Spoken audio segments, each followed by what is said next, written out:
सार्दी मंडलीर दूतंकु एहा लेख, जहांकठारे परमेश्वरंकर 7टी आत्मा और 7टी नक्षत्र अछि, से एही कथागुड़िक तुम्भकु कहउचंती।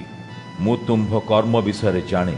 लोक माने कहंती तुम्भे नामकु मात्र जीवित, किंतु प्रकृतरे मृत।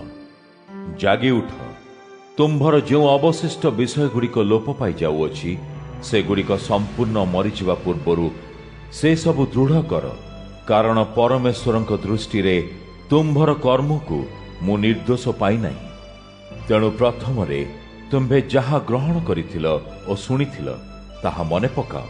से गुड़िकर बाध्य हुओ, निज हृदय और जीवन परिवर्तन कर।